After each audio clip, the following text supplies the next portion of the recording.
오늘은 누가복음 8장 두 번째 16절부터 25절까지 너희의 믿음이 어디 있느냐라는 제목으로 하나님 말씀을 나누겠습니다.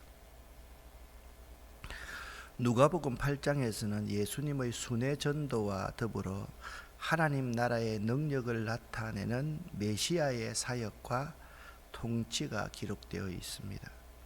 특히 8장에서도 예수께서는 전도와 설교를 계속하시면서 제자들의 훈련의 역점을 두고 있는데요.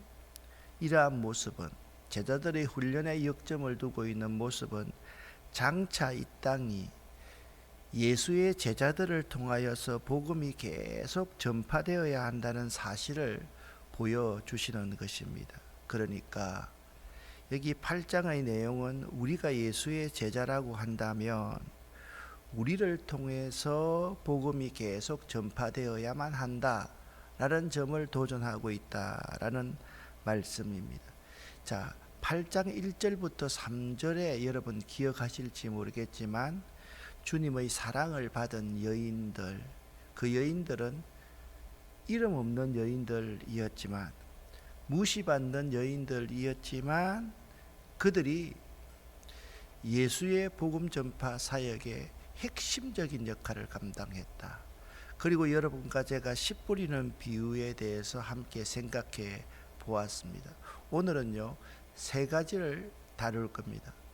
예수께서는 세상의 빛이시라라는 내용과, 두 번째, 진정한 예수의 형제와 자매가 누구인가에 대해서 가르치고 있고, 세 번째, 풍랑을 잠잠케 하신 예수에 대해서 말씀을 나누도록 하겠습니다. 내일 새벽에는요, 그라사의 귀신 들린 자를 고치신 사건과 야이로의 딸과 혈루증 여인을 고치신 사건을 8장에서 마지막으로 다루도록 하겠습니다. 먼저 세상의 빛이신 예수님에 대해서 여러분과 함께 나누도록 하겠습니다. 16절부터 18절의 말씀을 함께 읽어보겠습니다. 그 누구도 등불을 켜서 그것을 그릇으로 덮어두거나 침대 밑에 두지 않는다. 등불은 등잔 위에 놓아 들어오는 사람들이 그 빛을 보게 한다. 감추어진 것 중에 드러나지 않을 것이 없고 비밀 가운데 밝히 알려지지 않을 것이 없다. 그러므로 너희가 듣는 것을 조심하여라. 가진 사람은 더 많이 받을 것이고 가지지 못한 사람은 가졌다고 생각하는 것마저 빼앗길 것이다. 아멘. 그런데 16절부터 18절까지를 이해하기 위해서 바로 그 앞에 4절부터 15절까지의 씨 뿌리는 비유에 대해서 우리들이 이해할 수 있어야만 됩니다. 여기 씨를 뿌리는 자, 이 농부는 우리 예수님을 말합니다. 씨앗은 말씀, 즉 복음을 이야기합니다. 15절에 이렇게 말씀하고 있습니다. 좋은 땅에 떨어진 것은 정직하고 선한 마음으로 하나님의 말씀을 듣고 그 말씀을 굳게 지켜서 좋은 열매를 맺는 사람들입니다. 그러니까 다른 말로 하면 예수의 진정한 제자가 되려고 하면 정직하고 선한 마음으로 하나님 말씀을 들을 수 있어야만 하고 그 말씀을 굳게 지켜서 좋은 열매를 맺는 사람들이 예수의 제자다라고 말씀하고 있습니다. 먼저 16절 말씀을 여러분과 함께 생각해 보도록 하겠습니다. 여기 등불이 들어온다라는 것은 능동형입니다. 그러니까 여러분, 등불이 들어오는 것은 스스로가 들어오는 것입니다. 여기 이게 등불이라고 이렇게 한다면요. 그런데 그 등불의 위치가 어디에 있는가 하는 것은 사람이 결정하는 겁니다. 등불을 켜는 것은 하늘에서 오는 거지만 그 등불을 어느 위치에 두는가는 사람에게 달려 있는 거예요. 그런데 등불을, 하나님의 등불이 빛이신 예수님이 우리에게 왔는데 그 등불을요 이렇게 그릇 가지고 등불을 덮어두는 사람이 있겠습니까? 그건 사람의 역할이라는 거예요. 그들은 누구냐? 예수의 제자가 아닌 거예요. 이 등불을 그냥 침대 아래에다가 딱 두면 등불이 등불로서의 가치가 있겠습니까? 전혀 없지 않습니까? 마찬가지로 등불은 반드시 등경 위에 두어야만 합니다. 말 아래 둔 등불 쓸모없습니다. 그릇 아래 감추어진 등불 필요 없다. 오늘 예수께서는 이렇게 말씀하고 있습니다. 그리고 17절에 이어서 이렇게 말씀하고 있습니다. 감추어진 것이 장차 알려지고 나타나지 않을 것이 없다. 즉 진리는 반드시 드러난다라는 말씀입니다. 우리가 이 세상을 살면서요 선한 일이 드러나지 않아도 너무 낙심하지 말아야만 합니다. 선한 일과 진실은 반드시 열매를 맺게 되어 있습니다. 우리가 흘리는 땀과 눈물과 피는 반드시 열매를 맺게 되어 있습니다. 그래서 우리들 한 사람 한 사람이 이렇게 생각합니다. 뭐 예수 믿는 사람으로 그렇게 살아도 큰 의미가 없는 것 아니야? 아닙니다. 결국 진리는 승리하게 되어 있습니다. 그렇지만 우리가 진실하게 살 때, 진리를 전하며 살 때 아주 주의해야 할 일이 하나 있습니다. 그것이 뭔지 아십니까? 그것은요, 나 자신만이 진실하게 산다는 것에 대한 확신 때문에 사람들과 이 사회에 대한 습관성 비판에 익숙해지면 안 된다라는 것입니다. 우리가 진리를 전파하고 진실을 전파한다 할 때 굉장히 비판적인 사람들이 많습니다. 나는 진리에 가까운 사람이야 라고 생각하기 시작하면 그때부터 그 사람은 교만하게 되고, 그때부터 그 사람은 다른 사람을 정죄하고 비판하는 사람이 될지언정 그 진리를 전하고 진실함을 드러내는데 좋은 도구가 되어질 수 없다라는 사실입니다. 계속해서 18절은 이렇게 말씀하고 있습니다. 그러므로 너희가 어떻게 듣는가 스스로 삼가할 줄 알아라. 똑같은 병행 본문이 마가복음 4장 24절에 나오는데요, 또 가라사대 너희가 무엇을 듣는가 스스로 삼가라 라는 말씀이 있습니다. 그런데 오늘 누가복음에서는 이렇게 말합니다. 너희의 헤아리는 그 헤아림으로 너희가 헤아림을 받을 것이요 또 더 받으리니, 그렇게 말씀하고 있습니다. 여기서 우리가 판단한다, 어떤 대상에 대해서 무슨 일인가를 판정하는 것을 이야기합니다.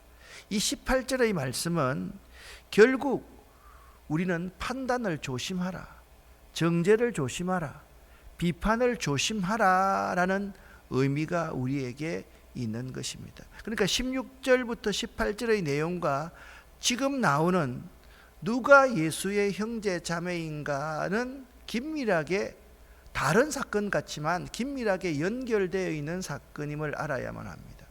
예수님께 어떤 사람이 와서, 예수님의 인기가 한참 높아져 갈 때의 일입니다. 사람들이 막 모여드니까 예수의 어머니와 예수의 부모, 형제 자매들이 와서 예수를 찾습니다. 그 마가복음에서는요, 이 사건을 어떻게 해석하고 있는가 하면 예수께서 미쳤다고 소문이 나서 어머니와 그 형제 자매들이 찾으러 왔다, 그렇게 말합니다. 오늘 본문은 그런 사건을 전혀 이야기하고 있지 않습니다. 그러니까 어떤 사람이 이렇게 말합니다. 선생님의 어머니가 왔습니다. 선생님의 형제 자매들이 왔습니다. 거기에 대해서 예수께서는 어떻게 답하시는지를 여러분과 제가 함께 생각해 보도록 하겠습니다. 19절부터 21절까지 말씀입니다. 예수님의 어머니와 동생들이 예수님께 왔습니다. 그러나 많은 사람들 때문에 예수님께 가까이 갈 수 없었습니다. 어떤 사람이 예수님께 말씀드렸습니다. 선생님의 어머니와 동생들이 밖에 서서 선생님을 만나 뵙기 원하십니다. 예수님께서 사람들에게 대답하셨습니다. 내 어머니와 형제들은 하나님의 말씀을 듣고 그대로 행하는 사람들이다. 아멘. 여러분, 똑같은 말이 지금 반복되고 있습니다. 우리는 성경을 읽을 때 하나의 사건이 다른 사건으로 생각하지만 15절 씨 뿌리는 자의 비유에서 마지막에 뭡니까? 진정한 예수의 제자, 예수의 가족이 되는 사람은 그 말씀을 잘 듣고 그대로 행하는 사람이 좋은 심령을 가진 옥토와 같은 밭이다 라고 말씀했지 않습니까? 그리고서 말합니다. 옥토와 같은 밭에 씨가 떨어진 것처럼 진리는 예수의 복음을 전하는 것은 결코 헛되지 않다. 너희가 예수의 복음을 전하면 너희를 비판하고 비난하는 사람들이 있을 것이다. 그들을 조심해야 한다라고 말하면서 똑같은 말을 지금 하고 있는 것입니다. 왜 인간적인 관점으로 지금 나를 비판하기 위해서 어머니 왔습니다, 동생들 왔습니다, 그렇게 이야기하느냐? 그러한 비판은 옳지 않다라는 것입니다. 예수님께서 부모에게 효도하지 않는 분이 아니지 않습니까? 형제 자매들을 무시하는 사람이 아니지 않습니까? 비판하는 그들에게 말을 합니다. 내 어머니와 형제들은 하나님의 말씀을 듣고 그대로 행하는 사람이지 않느냐? 너 그 비판하는 입 좀 닫고 내 말 잘 들으라. 그리고 그 말대로 행동하여라 라고 말씀하고 있는 것입니다. 그렇습니다. 모친과 형제들은 누구냐? 하나님의 말씀을 잘 듣고 행하는 사람들이라 말씀하셨습니다. 이러한 예수님의 말씀은 육신의 부모나 형제 자매를 무시하는 것이 아닌 믿음 안에서 사는 자들은 서로 부모와 형제 자매의 관계에 있는 하나님의 영적 가족임을 말하고 있습니다. 이것이 신비입니다. 하나님과 예수 그리스도를 주로 믿는 모든 성도들은 하나님 나라의 한 가족으로서 서로 사랑하고 용서하며 돌보며 살아야 할 한 식구로 연결되어 있는 것입니다. 여러분, 인생을 살면서 모르겠습니다. 여러분도 세상을 오래 살았기 때문에 그런지 모르겠지만 삶을 살아보면 살아갈수록 이런 게 느낍니다. 진정한 부모와 형제가 어떤 존재일까? 아파서 있는 부모님이 진정한 형제일까? 아니라는 게 아닙니다. 부모님이 진정한 내 부모님이죠. 내 형님이고 내 누님도 있죠. 그런데 이 그리스도 안에서, 예수 안에서 한 교회 공동체에서 만나서 우리가 서로 사랑하고 용납하고 이해하고 서로를 섬기고 내가 아플 때 아픈 나를 위해서 염려하면서 기도해주고 내가 슬플 때 위로해주고 나를 격려해주고 나를 인정해주는 그러한 사람들이 진정한 형제요 가족 아니겠습니까? 그것이 신비라는 말씀입니다. 우리는요 그리스도 예수 안에서 영적 가족입니다. 예수를 믿고 따르면서 우리 모두는 하나님을 아버지, 아빠라고 부를 수 있게 되었고, 그래서 우리들은 서로를 형제요 자매라고 부르게 되었습니다. 이것은 느낌과 상관이 없는 영적인 진리입니다. 누가 나와 아무런 관계가 없는 사람을 아버지라고 부를 수 있겠습니까? 여러분과 저는요 하나님 아버지여라고 부르는 이 속에 신비가 있다라는 것입니다. 내 아버지, 우리 모두의 아버지는 하나님 아버지시요 우리는 하나님의 자녀, 예수 그리스도 안에서 형제와 자매가 되었다라는 의미입니다.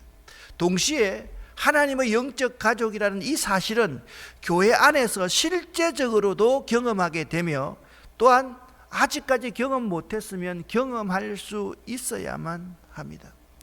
좋은 일이 있을 때 함께 기뻐해 주고요, 어려울 때 위로하고 도와주고요, 기도 제목을 서로 나누고요, 서로를 위해 함께 기도해 주는 믿음의 가족이, 왜 당신이 믿음의 가족이 안 돼? 이렇게 말하지 말고,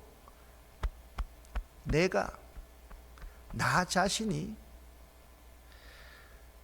좋은 일이 있는 사람, 어려운 사람, 정말 기도해 줘야 될 사람, 그 사람의 영적 가족이 되어주는 것, 그것이 우리에게 참으로 중요한 것입니다.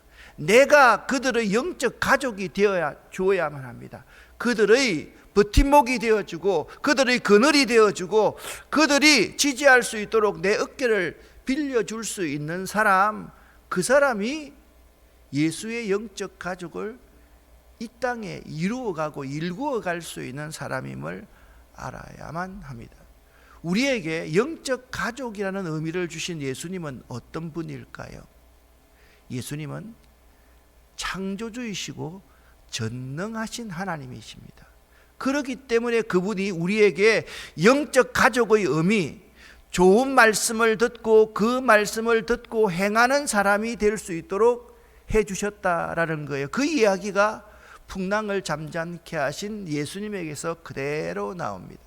쉬운 성경으로 함께 읽겠습니다. 어느 날 예수님께서 제자들과 함께 배에 오르셨습니다. 예수님께서 말씀하셨습니다. 호수 건너편으로 가자. 그래서 그들은 떠났습니다. 가는 동안 예수님은 잠이 드셨고 사나운 바람이 호수로 불어 닥쳤습니다. 배에 물이 가득 차서 위험에 빠졌습니다. 제자들이 예수님을 깨우며 선생님, 우리가 죽습니다 라고 말했습니다. 그러자 예수님께서 일어나셔서 바람과 성난 파도를 꾸짖으셨습니다. 그러자 그 즉시 바람이 멈추고 호수가 다시 잔잔해졌습니다. 예수님께서 제자들에게 말씀하셨습니다. 너희의 믿음이 어디 있느냐? 제자들은 두렵고 놀라서 도대체 이분이 누구시길래 바람과 물에게 호령하시고 바람과 물이 이분에게 순종하는가 라고 서로 말하였습니다. 아멘. 자, 말씀을 읽고 나면 항상 아멘 합시다.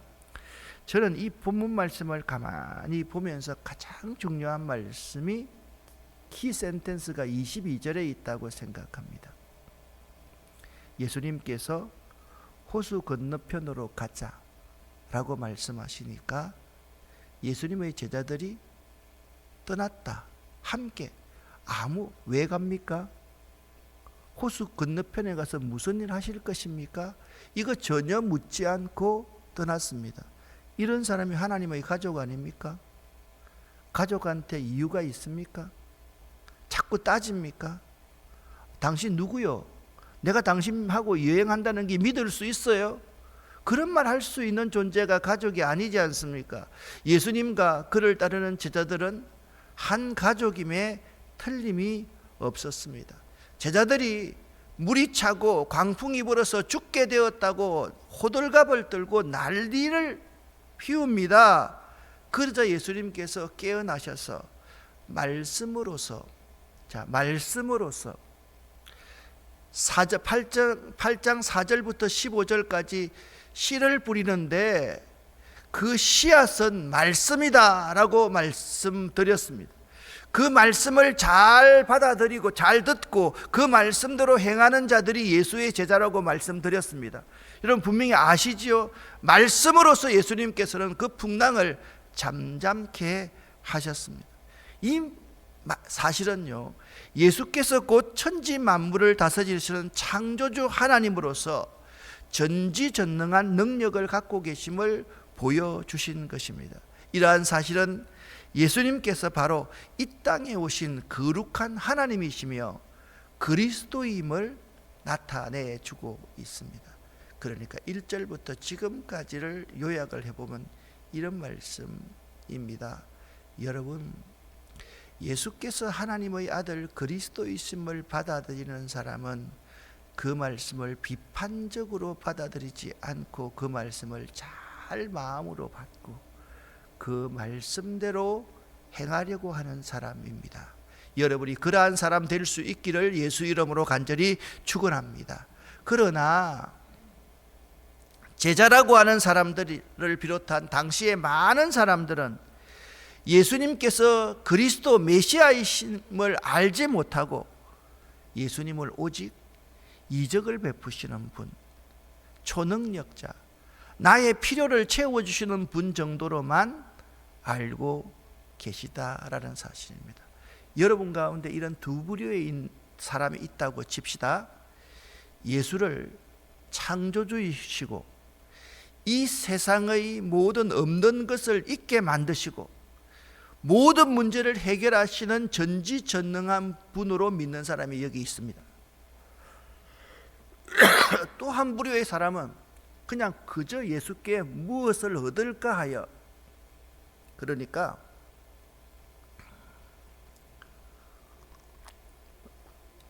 예수님께서 나에게 기적을 베풀어 주시고 초능력자이심을 믿는 두 부류의 사람이 있다라고 칩시다. 여기는 믿음이 있습니다. 여기는 믿음이 없습니다. 여기에 능력이 많이 나타나겠습니까? 여기에 능력이 많이 나타나겠습니까? 너무나도 분명한 사실 아닙니까? 오늘날에도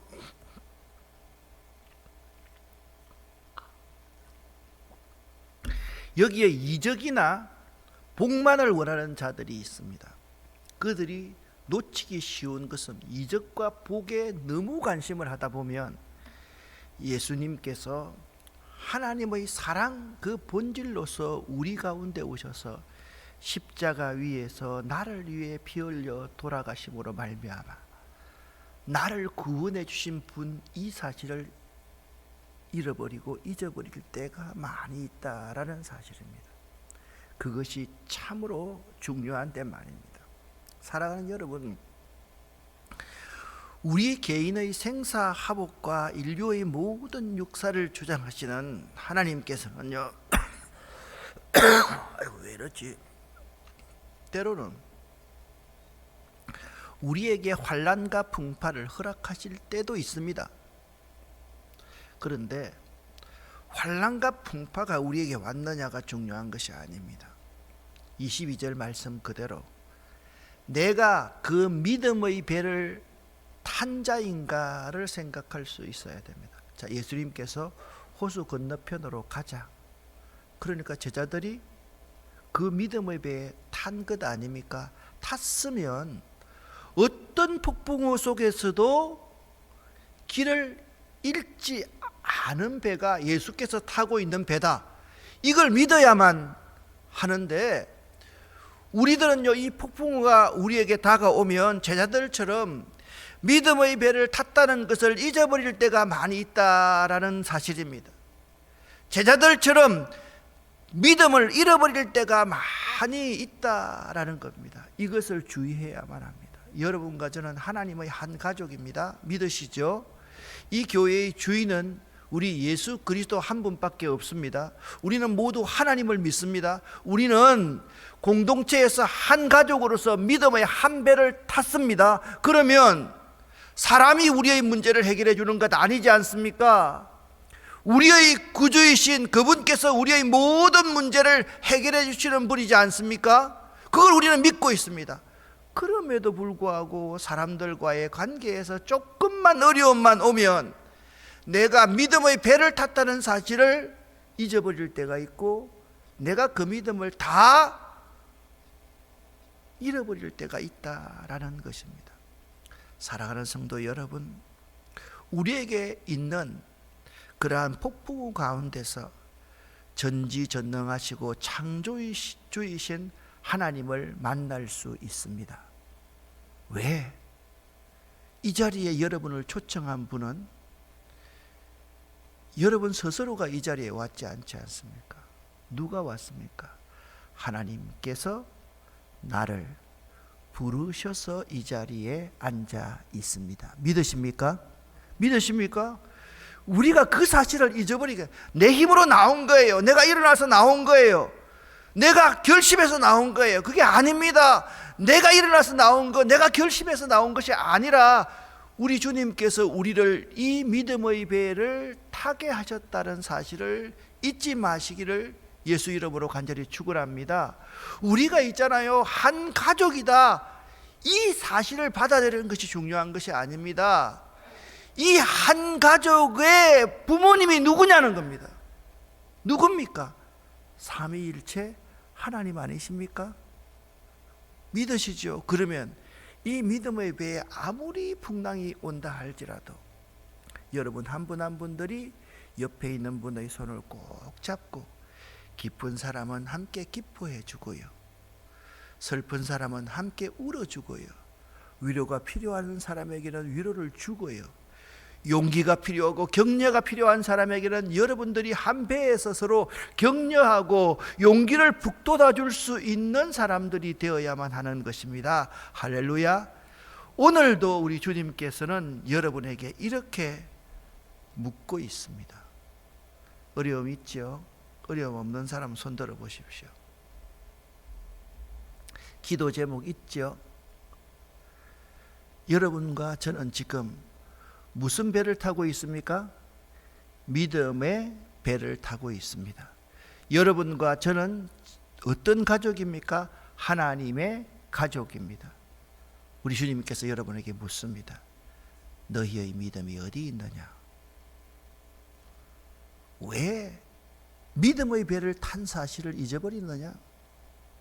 왜 믿음이 있으면 이 산을 들어 옮겨서 저 바다에 빠뜨리라 할지라도 그대로 된다라고 말씀하셨는데 그 하나님의 약속의 말씀을 믿지 못하느냐? 그렇게 너희의 믿음이 어디 있느냐 묻고 계십니다. 기도하겠습니다. 살아계신 하나님 아버지여, 우리들이 하나님의 영적 가족입니다.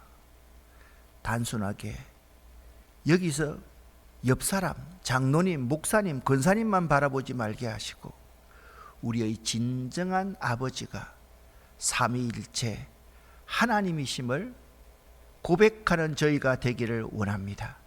우리의 친구 되신 예수님, 우리와 함께 계셔서 우리를 인도하시고 도와주시는 성령 하나님이 우리와 함께 계심을 믿을 수 있도록 도와주시옵소서. 오늘 이 시간 너희의 믿음이 어디 있느냐 묻고 계신 그 예수님에게 예수님 말씀 한마디면 모든 것을 다 이룰 수 있음을 믿습니다 고백하는 저희가 되기를 원합니다.